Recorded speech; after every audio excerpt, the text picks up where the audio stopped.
Now, before I get into my little talk about the play, and I'm going to give a synopsis of the play and then point out some interesting things about the play and interesting things about this production, before that, I've got a little bit of history. I was trying to calculate the other day how long we've been doing these talks, and the number I came up with was 16 years, which can't be right, because that would put me in my late 40s. But I know that 7 years ago was the first time we videotaped one of these lectures. And it was on this stage, and it was about Much Ado About Nothing. That's the first time this was posted, one of these talks, on YouTube, the Bard and the Beach YouTube channel. That talk has had 52,000 views. Almost all by my mother. I'm her favorite. But that means there's a chance some of you have already heard what I have to say about this play. And so I don't want you to, if it sounds familiar, don't think of me as recycling. Think of it more of like a rock band playing the greatest hits. And you can sing along. So, Much Ado About Nothing. Very different than the last play, Two Gentlemen of Verona, we talked about last Saturday. That, probably Shakespeare's first play, written around 1590. This written around Much Ado, 1598, 1599. So some 8 years maybe after Two Gents. And in that time, Shakespeare's been writing approximately 2 plays a year. Whoa. And he's turned out a bunch of comedies. Taming of the Shrew, Love's Labour's Lost. He's turned out tragedies like Romeo and Juliet. So when he comes to do Much Ado, he is a mature writer. And for that reason, I think this play, it's clear from its structure. This is an incredibly popular play. It was popular in its time. It was printed in a single volume edition in 1600, then reprinted in the folio in 1623. It was popular during the Restoration, during the 18th century, during the 19th century, although sometimes it was edited and renamed Beatrice and Benedict. And it's been incredibly popular in the 20th century, including in films, starting in 1913 with a silent film. Some of you will know the 1993 Kenneth Branagh version of this play, and there's the Joss Whedon version of 2012. So it just one of Shakespeare's big hits, one of his most popular romantic comedies. It is based on a story by an Italian writer called Bandello, which was published in the middle of the 16th century. Shakespeare stole from that, as he stole most of his plots. And because it's from an Italian author, it has some Italian settings and Italian names. The play is set in Messina, Sicily. There is nothing Italian about it, though. Just, there's nothing, right? It could be anywhere. So now, assuming it's a sort of this make-believe Italy, let's go over the plot. So, the governor of Messina is a man called Leonato. He has a brother called Antonio. Of course, in every Shakespeare comedy, there is a character called Antonio. He has a daughter named Hero, and I'll talk about her name a little later. And he has a niece named Beatrice. She is not the daughter of Leonato, so she is a niece through some missing other brother or sister. At the beginning of the play, they get the news. The prince, Don Pedro, is returning victorious from the wars. What wars? We're never told. Don Pedro arrives, and with him is a young man called Claudio, who we are told did great service in the wars. Also with him is a man called Benedict, a bit older than Claudio. And finally, we have Don Pedro's brother, Don John, who in the stage directions for the quarto version of this play is just Don John the Bastard. So they show up, they're going to stay with Leonardo for a month. Wonderful. We're going to have an Italian holiday.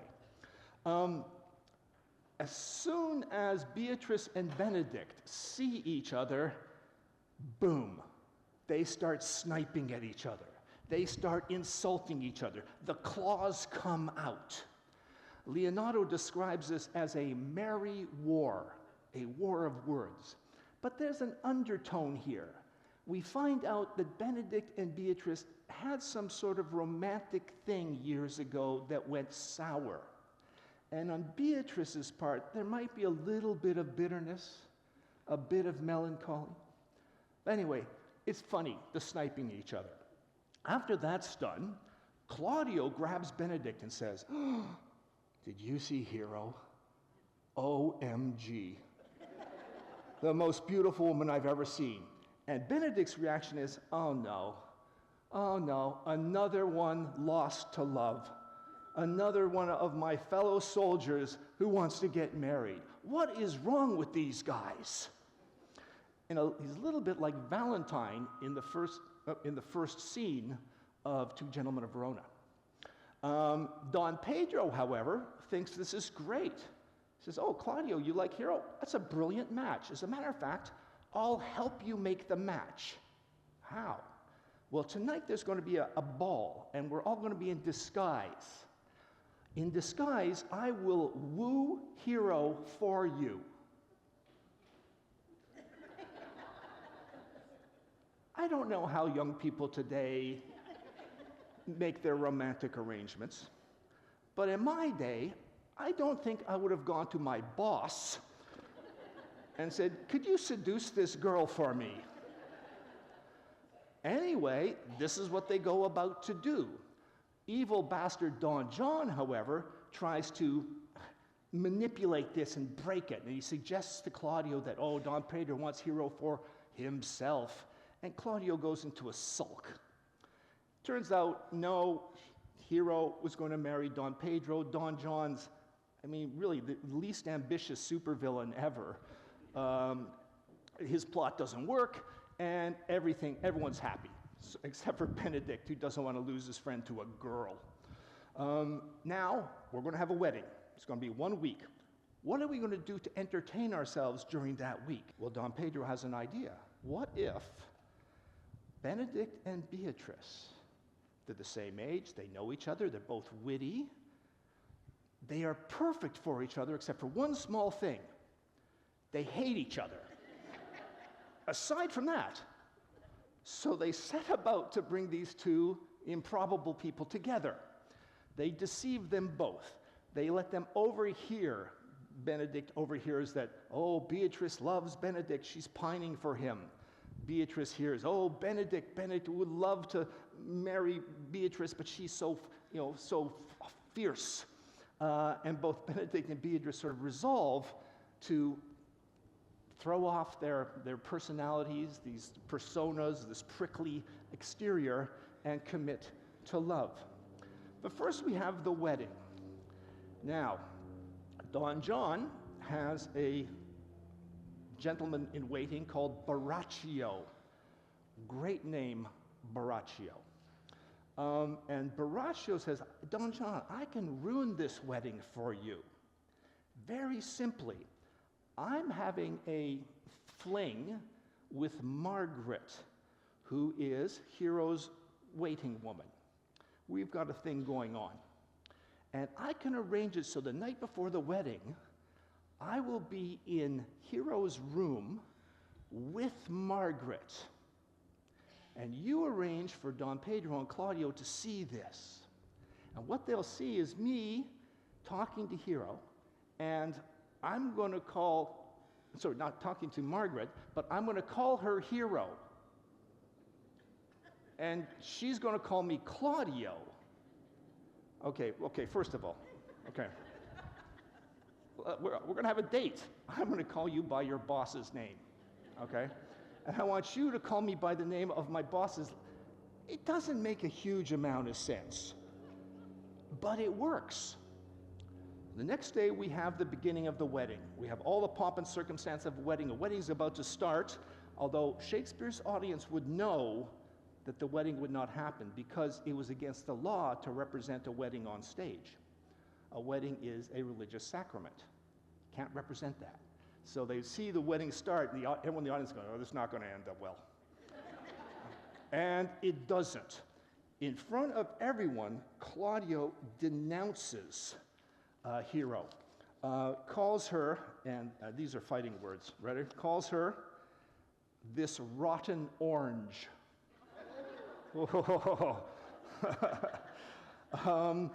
And it just goes on. She knows the heat of a luxurious bed. Her blush is guiltiness, not modesty. So he decries her in front of all these people. And to make it worse, Leonardo believes him. Leonardo loses it, and he berates poor Hero, saying, do not live, Hero. Do not ope thine eyes, for did I think thou wouldst not quickly die, though I, thy spirits, were stronger than thy shames, myself on rearward of reproach would strike at thy life. She thought he threatens to kill her because he believes Don Pedro and Claudio. She faints, she revives, and the only person who saves her is the friar, the man who was going to do the wedding ceremony. And he says, I know she's innocent. And the implication is he's her confessor, so he would know, right?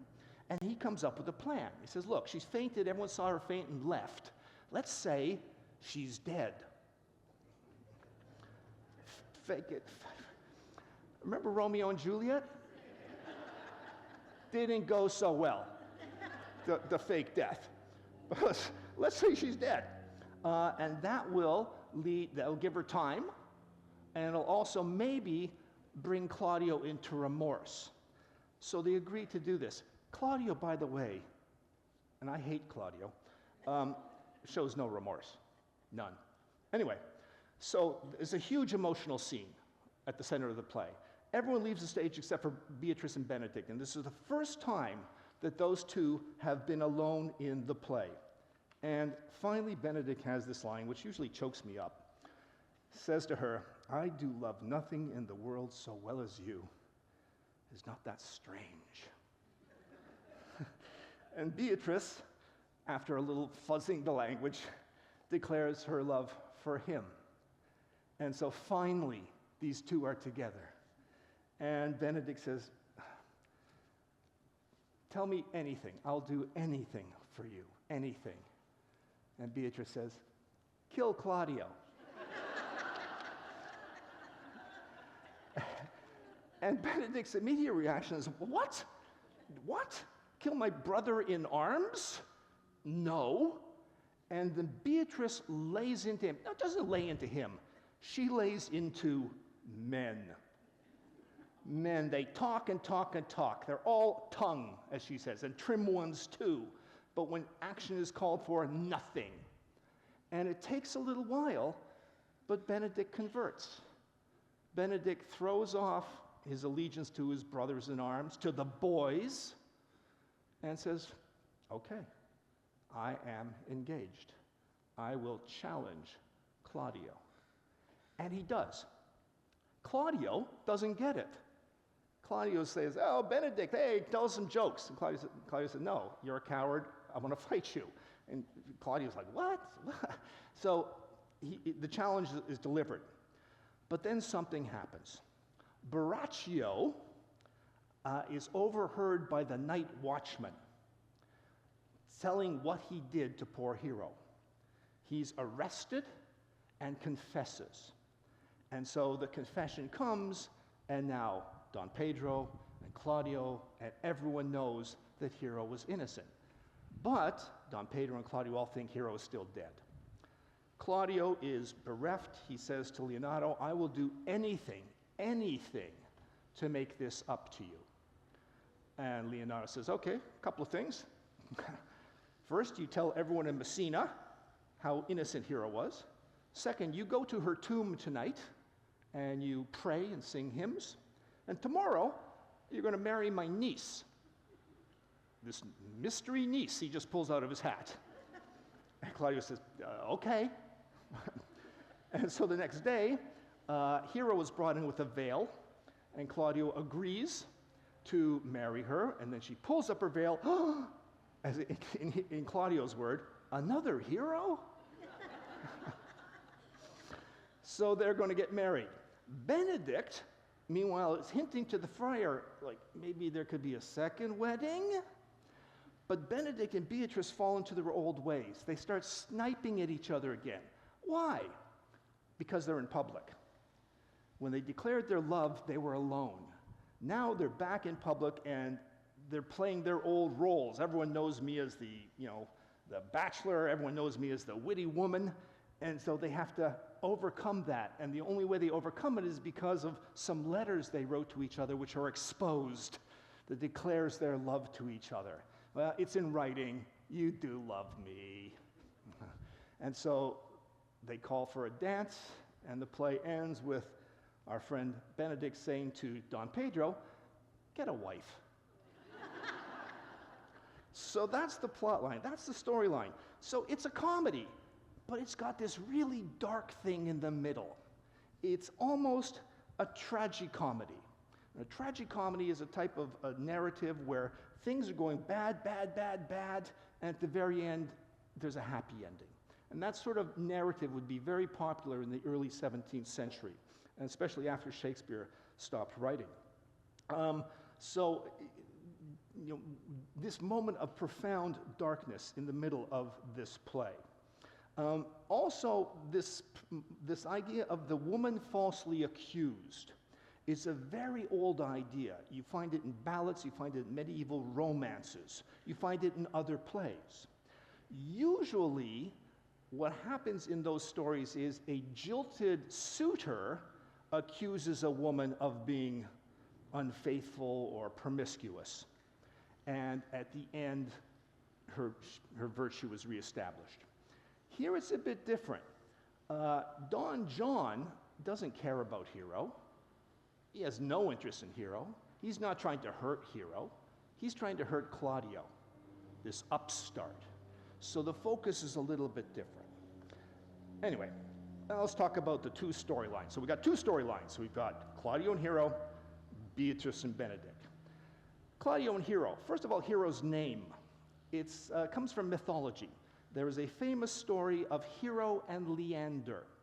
Hero and Leander were two lovers who were separated by the Hellespont, that passage of water in northern Turkey. And Leander would swim across the Hellespont every night to be with Hero. And eventually, he didn't make it. So it's a tragic story. So there's this hint of tragedy in Hero's name. Claudio, for me, I just think of him as Claude, because he's this gullible, sulky young man who is easily duped. He is most eloquent when he's talking about his honor, like a soldier, and the rest of the time, he's a bit blank. Hero is a bit blank. Margaret gets more lines than Hero. One of Hero's biggest discussions in the play is about clothing. So there's the pretty young things. But this idea of chastity, how important her chastity is, which dominates the play. By the way, the word maid is used. Maid means virgin. So when Hero says, I'm a maid, it means I'm a virgin. Right? It consumes this play, the worry about infidelity.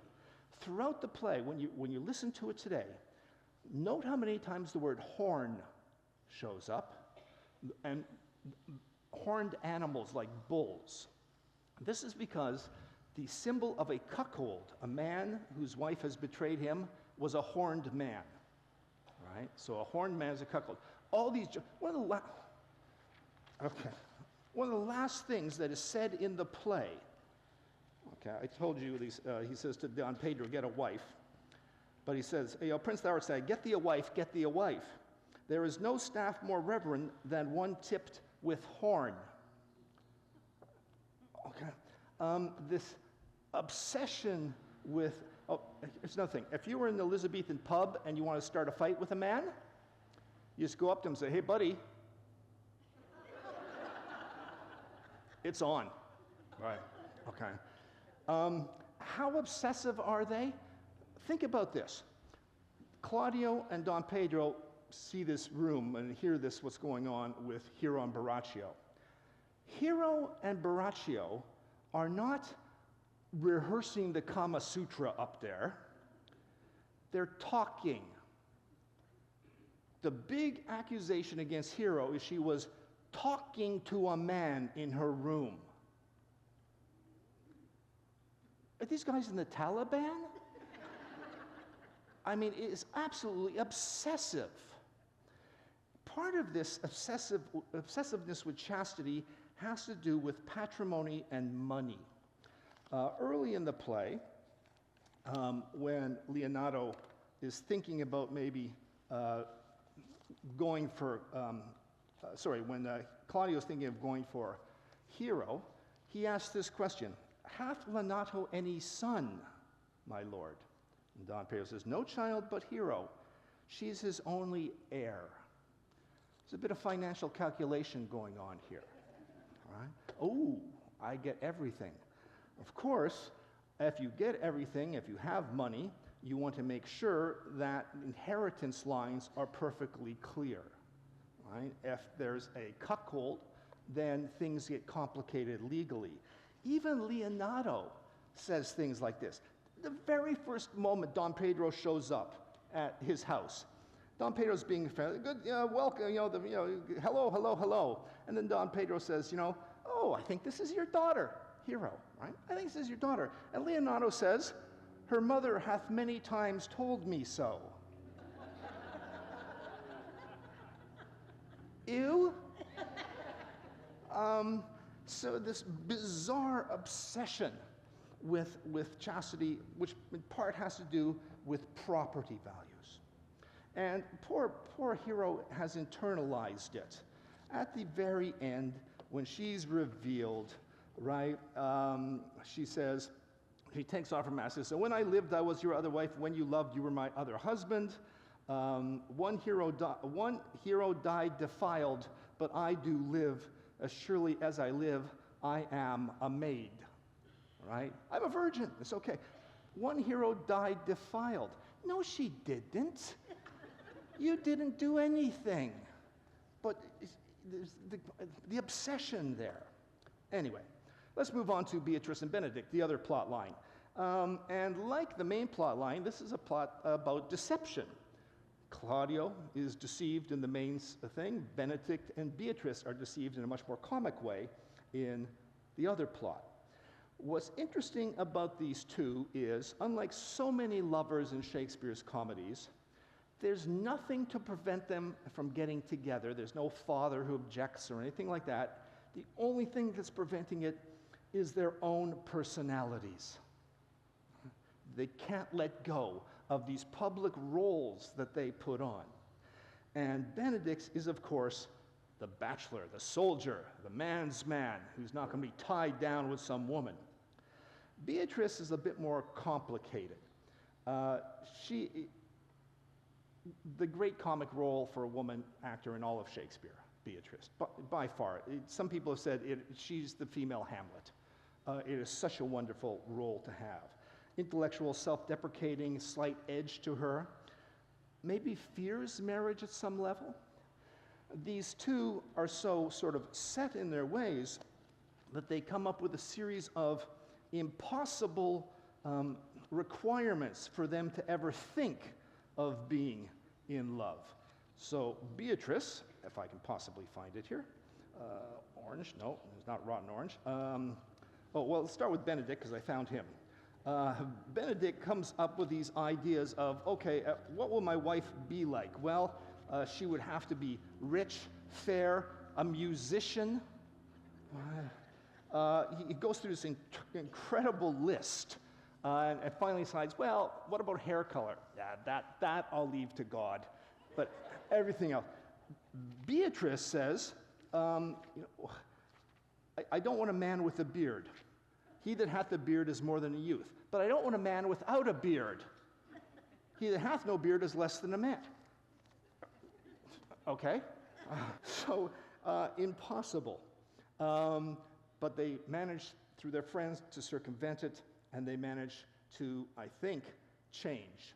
Beatrice accepts Benedict's love. Benedict realizes at some point that it's more important to love this woman than to define myself by my friends. At the same time, their relationship is a bit unconventional. When they try to be conventional lovers, romantic lovers, they fail. When Benedict tries to write poetry, he's horrible, horrible, and he knows it. He says, "I was not born under a rhyming planet."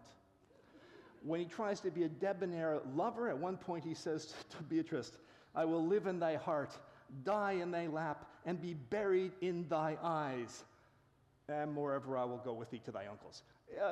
Okay. It doesn't work. They have to create their own unique form of love. What about Don John? Don John's a bastard. That's important for a couple of reasons. First of all, there was a general belief that bastards had the tendency to tip into evil because of the sin of their engendering. So they were tainted. But the other thing, in a world that is hyper-concerned with chastity and of women, he's an example of what can go wrong. He's a bastard. His mother or father had something out of wedlock, and because of that, he has been marginalized. So there are implications for this. The real villain, though, is not so much Don John's the guy behind it, but Borrachio. And Borrachio, by the way, is the Spanish word for wine flask. And he calls himself a drunkard. Borrachio is the guy who actually gets things done, and who bizarrely confesses entirely at the end of the play when he is interviewed by the Night Watch. So let's talk about the Night Watch for a minute. In Elizabethan England, there was no standing police force. Individual towns, or in big cities, individual parishes, would appoint people to be the watchmen. In the day, in the night, walk the streets, make sure no one's doing anything bad, there's not garbage thrown around, no one's busting doors, and their boss was a constable, and here it's Constable Dogberry. The constables in Shakespeare are all dumb. We've got Constable here in Measure for Measure, we have Constable Elbow. And the reason for this is, well, there was a saying, dumb as a constable, because no one wanted that job. It's the worst job in the town. What, you go around snitching on your neighbors, right? For a little, it's like being the head of a strata.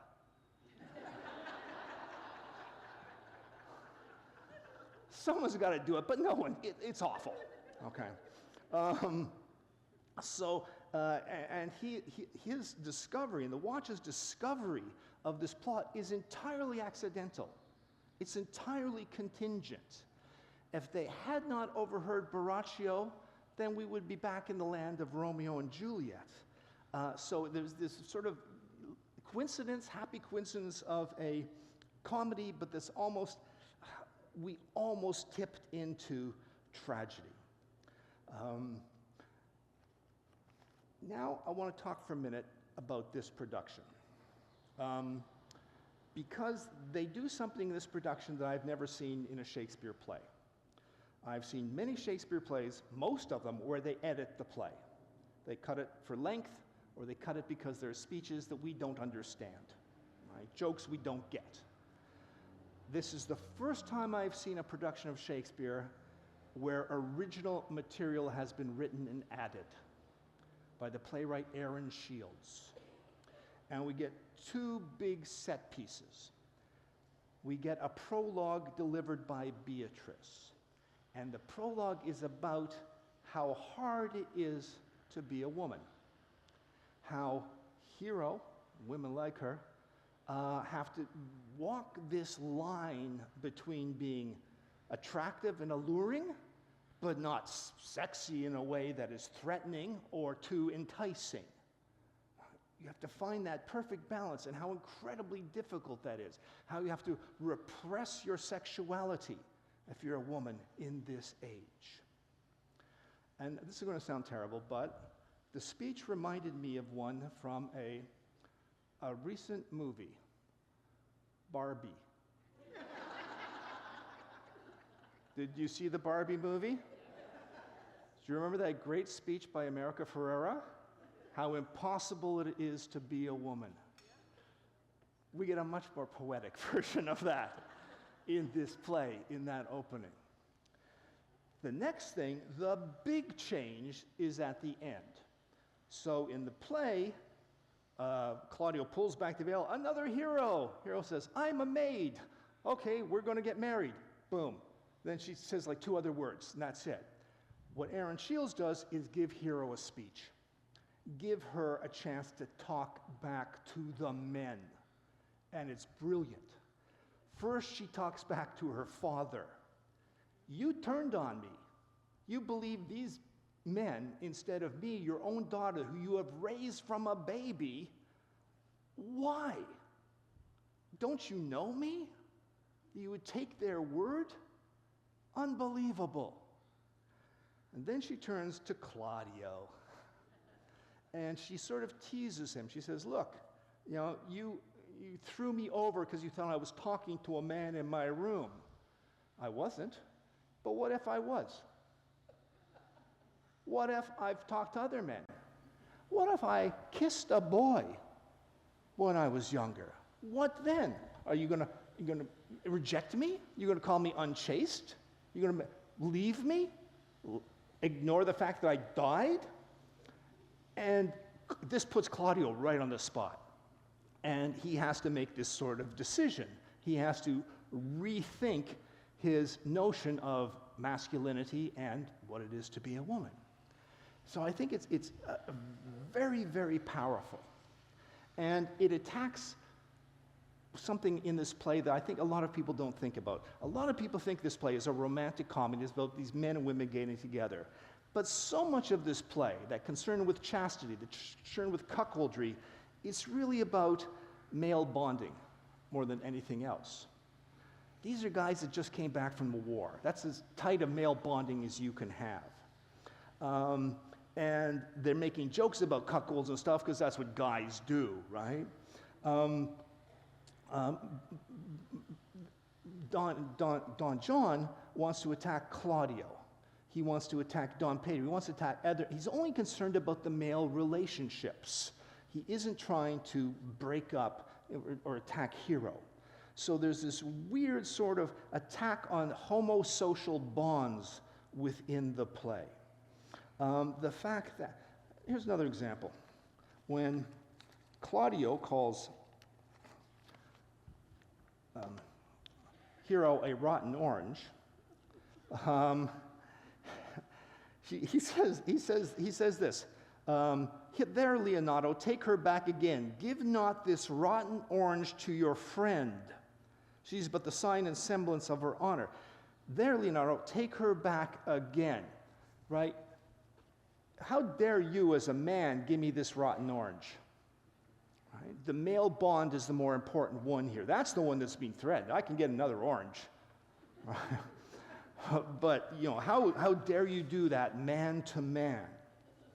So it's a weird sort of, like I say, not homoerotic, but homosocial, male-dominated world in which people like Hero and Beatrice are trying to carve out their places. Beatrice does through her wit and intelligence and nerviness.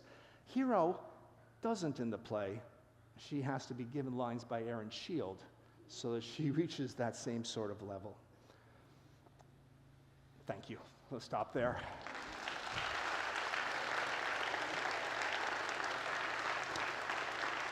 I was reading about this play this morning. Oh, good. We talked about the word nothing.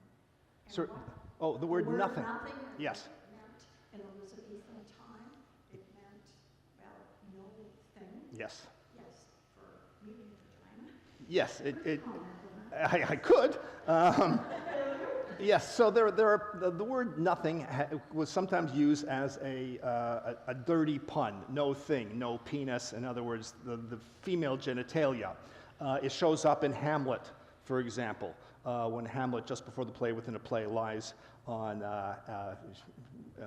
Ophelia's lap, and they talk about, no thing. So, much ado about no thing, much ado about woman's sexuality, much ado about virginity, maybe, in a way. So, yeah, there could be those puns there. I don't think within the language of the play there's that much. But that title might have been taken by Shakespeare's audiences as sort of, oh, I get it, no thing, yeah, okay. That's what, yeah. So, yes, but thank you for pointing that out, yeah. Other questions? Oh, right there. How convenient. Good morning. Yeah. You brought up a subject I was going to ask about before you brought it up, and that is about the night watch. Yes. Now, this is a tragicomedy. Everybody gets the humor between Beatrice and Benedict, and then Dogberry shows up and steals the show. Okay. Because their comedy of that night watch is a bunch of antics like Keystone Cops. Yes, it is. What was the purpose of bringing them in? Is it to detract from the comedy between the other two lovers? Or is it to actually get the attention of the people who aren't following the plot at that time? A couple of things. First of all, it was almost certainly written, that role, Dogberry, for an actor called Will Kemp, who, and we know that because in the printed quarto version of the play, Will Kemp's name accidentally appears in it at one point, right, for the character name. And he was a very, very popular actor. So when you have a clown in your troupe, I mean, Shakespeare stayed with the same group of actors for almost 20 years. So we've got to write something for Will, right? And Will does that stuff really well. And so it was written for him. And yes, it's sort of a broad slapstick, a different level of humor for different people in the audience. Now, here's my thing. My problem with Dogberry is it can be really bad, right? I've seen productions of the play that were great until we get to Dogberry and overacting and making noises. No, Scott Bellis is Dogberry. Boom, boom. I think he nails it because he plays it straight, which is funny. If you're an actor in a comedy and you're trying to be funny, it's not funny. Scott nails it. And by the way, just before I forget, Colleen Wheeler as Beatrice. I mean, I can't even believe it. Did I say Jennifer? Did I say Colleen? Oh, I'm sorry. Wow, Jennifer Lyons. I have not had coffee yet. Yes, Jennifer Lyons. I mean, she's just perfect. She's perfect for the role. There's so much charisma there, so much energy. I was absolutely dazzled by her performance. Absolutely dazzled. Other questions? Are there suggestions in the text that Leonata's niece, Beatrice, might actually be an illegitimate daughter? No. No, not that I know of. But, the text of the play is weird. I mentioned in that quarto version that Will Kemp's name accidentally shows up. There's another really weird thing about that thing. There's a character mentioned coming on stage called Imogen, a woman's name, which would probably have been Hero's mother, but never given any lines, disappears from the text. We call that a ghost character, right? So there's no of that, and if we could only get Imogen to come forward and tell us what the real family relations are, wouldn't that be great? Yeah. There was a question up there. 1 month ago, we found your lectures, and that brought us all the way from San Francisco area to this event. Thank you so much. And all the staff, everybody. And my question, I was looking forward to see this performance, but when you mentioned that they add the speech, so I became a little bit have a question, because it seems like what the speech did was to right the wrong or saying things that a lot of us would feel. Yeah. But I think that should be something writers should be careful about, in my view, because one great thing about Shakespeare's show, in my view, is you walk away, you don't have that message, or you have many, many messages. Right. I want to think for myself, or I want to think, for people back then, for people now. And that kind of discomfort, I don't want to be someone to make a statement for. Make a statement through the additional Yeah, writing. Yeah, right. It's Yeah. like, okay, this is... And it is controversial. Like I say, I've never seen it done before. Part of the problem with, and any director will tell you this, one of the problems with Shakespeare is he was writing for a group of actors that were all male, right? They're all men and boys playing the women's roles. So just statistically, there are not enough female roles in his plays. And in a play like this, not only that, but we have this marginalized, sort of oppressed woman by our standards. So the first thing you address by changing the gender of some of the characters, Leonardo becomes not an uncle but an aunt in this play, for example. One of the bad guys, Conrad, is played as a woman. And that's become very, very common. Addressing the big issues by rewriting the play, I take your point. And although I really like the additions, I'm still torn. Should we do this, right, or not? Okay, show of hands. Who thinks it's okay to add to Shakespeare to address certain issues?